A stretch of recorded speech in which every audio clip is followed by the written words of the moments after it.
Happy morning to all of you. कैसे हैं आप सभी? अच्छे होंगे। आज अपन क्लास 12 का पॉलिटिकल साइंस का चैप्टर फर्स्ट स्टार्ट करने जा रहे हैं, न्याय। वैसे तो अपना जो पार्ट है इसमें फर्स्ट पार्ट अपन स्टार्ट करने जा रहे हैं 12th क्लास का। उसमें 12th क्लास के फर्स्ट पार्ट में अपनी आती है राजनीतिक अवधारणाएं, कि राजनीतिक अवधारणाओं में एक तो अपना न्याय आता है, समानता आती है, अधिकार आता है, स्वतंत्रताएं आती हैं। ये सभी अपनी अवधारणाएं हैं, क्योंकि अपन जब बात करते हैं तो अपन इन सभी प्रमुख अवधारणाओं की बात करते हैं। अब देखिए यहाँ पे अपन ने बात करी प्रमुख अवधारणाओं के बारे में, मैं आपको बता रही हूँ। तो प्रमुख अवधारणाएं जो हैं, जिसमें अपना जो फर्स्ट जो टॉपिक है वो है न्याय। न्याय के बारे में सभी विचारकों ने अपने अपने ओपिनियन, अपने अपने विचार प्रस्तुत करे हैं।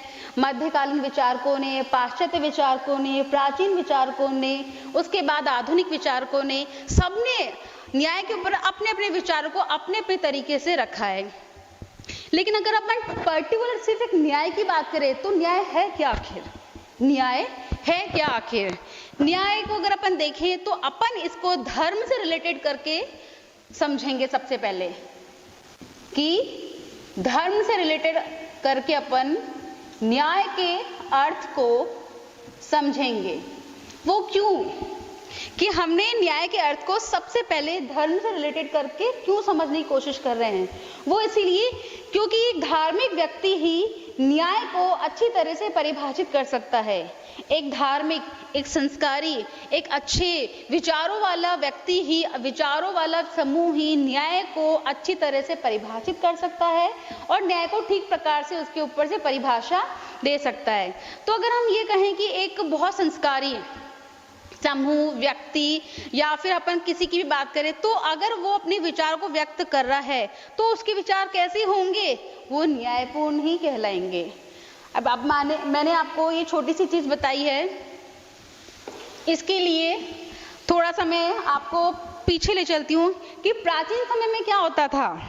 देखिए, प्राचीन समय में क्या होता था कि प्राचीन समय में हम सबसे ज्यादा जो अहमियत है वो धर्म को देते थे, सद्गुणों पर देते थे, सद्विचारों को देते थे। वो क्यों देते थे? वो इसलिए देते थे क्योंकि इन्हीं से रिलेटेड होकर हमारा न्याय है। क्योंकि धार्मिक प्रवृत्ति, सद्गुणी व्यक्ति, सद्विचार रखने वाला व्यक्ति या फिर इनसे रिलेटेड सभी चीजें इसके अंदर आती हैं। समझ में आ गए यहाँ तक? अब अपन बात करते हैं कि इससे न्याय से जो विचारधाराएं हैं, कौन कौन से विचारक इनसे जुड़े हुए हैं। जैसे कि अगर मैं फर्स्ट में लिखूं कि न्याय से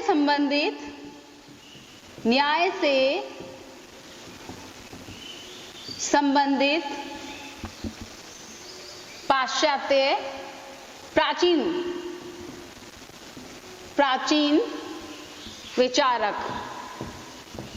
विचारक और उनकी अवधारणाएं, ठीक है, और उनकी अवधारणाएं। सबसे पहले अगर हम बात करें कि सबसे पहले जो प्राचीन विचारक थे वो यूनानी विचारक थे, प्लेटो। क्योंकि प्लेटो एक यूनानी विचारक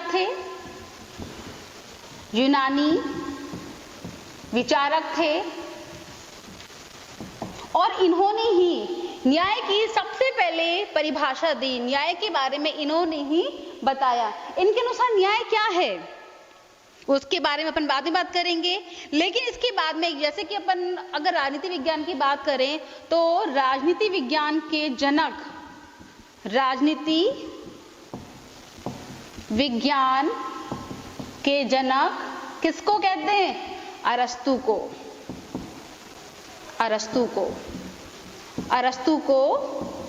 कहते हैं। अब अरस्तु किसके शिष्य थे? अरस्तु प्लेटो के शिष्य थे।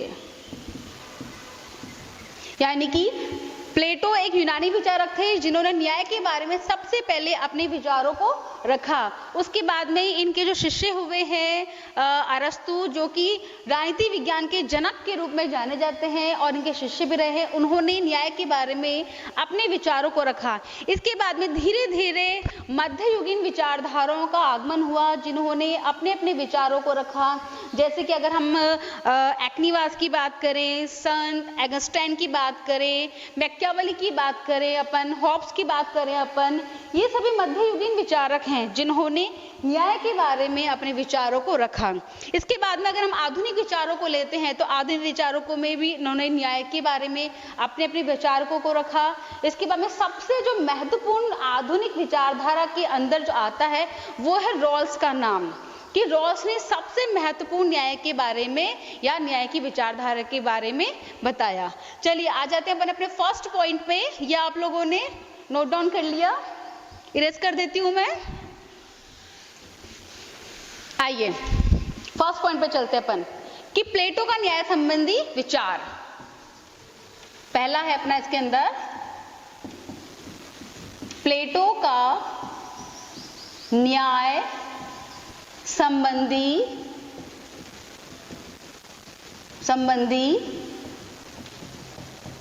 विचार। प्लेटो का न्याय संबंधी विचार। प्लेटो एक ऐसा विचारक था जिन्होंने ये माना कि व्यक्ति को नैतिक होना चाहिए, व्यक्ति को सद्गुणी होना चाहिए। इसीलिए उन्होंने अपनी एक महत्वपूर्ण पुस्तक रिपब्लिक में इसके बारे में, न्याय के बारे में विवेचना की है। कि इनकी सबसे महत्वपूर्ण पुस्तकों में से एक है रिपब्लिक, जिसमें उन्होंने न्याय के बारे में बताया। और क्या कहा कि प्लेटो के अनुसार व्यक्ति को सद्गुणी होना चाहिए, व्यक्ति को सद्गुणी होना चाहिए। क्या कह रहा है प्लेटो?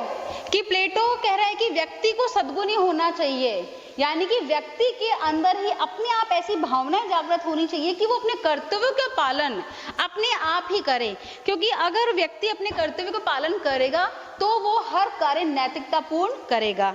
यहाँ तक समझ में आ गया आपको? जैसे कि अगर अपन बात करें कि पहले के टाइम में जो न्याय की जो अवधारणा है उसको सामाजिक और राजनीतिक अर्थ में समझा गया था, लेकिन धीरे धीरे परिस्थितियां चेंज होती गई और उसके बाद में आधुनिक समय में भी न्याय की जो अवधारणा है वो धीरे धीरे वापस से पहली वाली स्थिति में आ गई। मीन्स कि वो राजनीतिक न्याय में आ गई, वो सामाजिक न्याय में आ गई। लेकिन प्लेटो ऐसा नहीं कहता। प्लेटो ये कहता है कि व्यक्ति को सद्गुणी होना चाहिए और इस अर्थ में न्याय को सामाजिक न्याय से और राजनीतिक न्याय से दूर होना चाहिए। साथ ही साथ में उन्होंने प्लेटो ने एक तरह से कहा है कि एक अपन बात करते हैं जैसे कि समाज में कुछ व्यक्ति होते हैं या व्यक्तियों का एक समूह होता है जो चाहता है कि समाज व्यवस्थित हो, लेकिन एक समूह होता है कि समाज व्यवस्थित होने के लिए क्या क्या चीजों का होना आवश्यक है। यानी कि हमारे पास 2-3 ऑप्शन होने चाहिए कि समाज भी व्यवस्थित होना चाहिए, समाज को व्यवस्थित करने के लिए हमारे पास तरीके उपाय होने चाहिए। तो यहाँ पर जो प्लेटो है उन्हीं का ये कहना है कि व्यक्ति अगर सद्गुणी होगा, अगर व्यक्ति, क्योंकि प्लेटो के अनुसार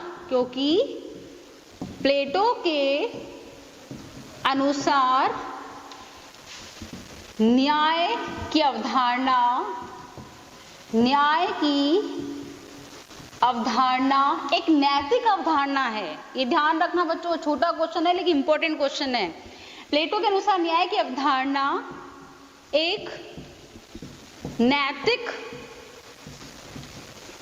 अवधारणा पर आधारित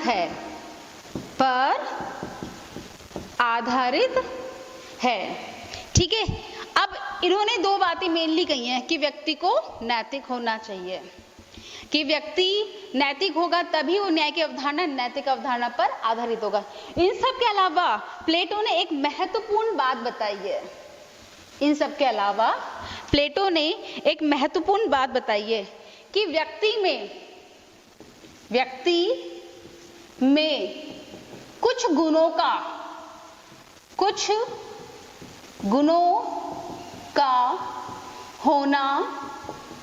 होना अनिवार्य है। कुछ गुणों का होना अनिवार्य है, यानी कि प्लेटो के अनुसार व्यक्ति में प्रकृति से ही कुछ ऐसे गुण आ जाते हैं, कुछ ऐसी क्षमताएं आ जाती हैं जिनके अनुसार वो स्वयं ही वो कार्य करने लगता है। अब जैसे कि अगर प्लेटो की अपन बात कर रहे हैं तो प्लेटो की ही अपन बात करते हुए आगे चल रहे हैं कि उसमें कुछ गुणों का होना आवश्यक है, जैसे कि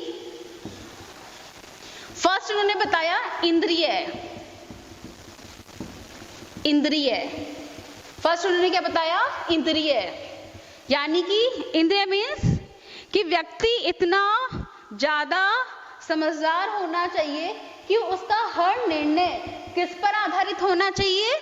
न्याय पर आधारित होना चाहिए। कि अगर उसका हर निर्णय न्याय पर आधारित होगा तो वो अपने आप ही सारा कार्य ठीक प्रकार से कर पाएगा। अगर व्यक्ति नैतिक होगा या उसमें इस तरह की क्षमताएं प्रकृति से अपने आप ही निहित होंगे तो हर एक कार्य को करने से पहले सोचेगा नहीं, क्योंकि उसमें वो क्षमताएं अपने आप से प्रकृति ने ही उसको दी है। इसलिए वो जो भी काम करेगा, जो भी निर्णय लेगा, जो भी फैसले लेगा, वो अपने आप ही न्याय पर अपने आप ही आधारित होंगे। यानी कि इंद्रिय गुण, दूसरा साहस, तीसरा तृष्णा। तीसरा है तृष्णा, यानी कि उन्होंने इंद्रिय तृष्णा, इंद्रिय शौर्य या तृष्णा या इंद्रिय साहस या तृष्णा के बारे में बताया है। मैं इसको इरेज कर देती हूँ, इस वाले को आप लोगों ने लिख लिया हो तो इसको बुक का नाम लिखे रहने देती हूँ, क्योंकि बुक बहुत इंपॉर्टेंट है। कई बार आपके क्वेश्चंस में पूछ लिया जाता है कि प्लेटो की महत्वपूर्ण पुस्तक का नाम बताइए, तो उसका नाम है रिपब्लिक। चलिए आ जाओ अपने वापस से। इन्होंने 3 गुणों का होना आवश्यक बताया कि फर्स्ट है इंद्रिय गुण, दूसरा है साहस या बल जिसको अपन बोल सकते हैं, ठीक है, तीसरा है अपना तृष्णा। अब प्लेटो ने ये 3 गुणों के बारे में तो चर्चा कर दी है और इसी के आधार पर उन्होंने ये भी बताने की कोशिश की कि इन तीनों के आधार पर, मीन्स इन 3 गुणों के आधार पर व्यक्ति को भागों में भी बांटा है। जैसे कि इंद्रिय गुण के आधार पर शासक वर्ग का निर्माण हुआ, शासक वर्ग का निर्माण हुआ। साहस या बल के आधार पर सैनिक वर्ग का निर्माण हुआ। तृष्णा के आधार पर उत्पादक वर्ग का निर्माण हुआ।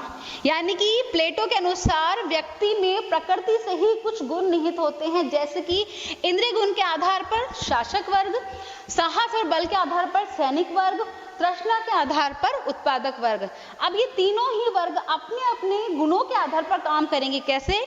देखिए, इंद्रिय गुण यानी कि उसके पास विवेक है, बुद्धि है, इसलिए वो किस वर्ग में आ गया? शासक वर्ग में आ गया। अब शासक वर्ग का क्या काम होता है? महत्वपूर्ण निर्णय लेना। फिर दूसरा है हमारा साहस। साहस बल के आधार पर किस वर्ग का निर्माण हुआ? सैनिक वर्ग का। अब सैनिक वर्ग के पास साहस है, बल है, इसीलिए पूरी की पूरी प्रजा की, पूरी की पूरी राज्य की जो जिम्मेदारी है सुरक्षा की, वो किस वर्ग के हाथ में आ गई? सैनिक वर्ग के हाथ में आ गई। थर्ड है अपना तृष्णा, यानी तृष्णा के आधार पर उत्पादक वर्ग, यानी कि इन दोनों या अपनी पूरी प्रजा जिस पर आधारित है वो उत्पादक वर्ग, क्योंकि ये वर्ग इन सबका उत्पादन का कार्य, यानी कि इन सबको रोजी रोटी यानी खाने के लिए अन्न वगैरह उत्पादन करता है, तो ये वाला वर्ग अपनी क्षमता के अनुसार काम करेगा। और इन्होंने, प्लेटो ने एक महत्वपूर्ण चीज और एक बताई है, सबसे इंपॉर्टेंट है कार्य विशिष्टता का सिद्धांत। कार्य विशिष्टता का सिद्धांत प्लेटो ने दिया। इसको समझिए आप कि प्लेटो ने कहा है कि न्याय नैतिकता पर आधारित है, प्लेटो ने कहा है कि न्याय सद्गुण पर आधारित है, प्लेटो ने कहा है कि 3 गुण होने चाहिए प्रत्येक मनुष्य में और गुणों के आधार पर प्रत्येक वर्ग का निर्माण हुआ है। अब उसके अलावा प्लेटो ये भी कह रहा है कि कार्य विशिष्टता का सिद्धांत भी दिया है।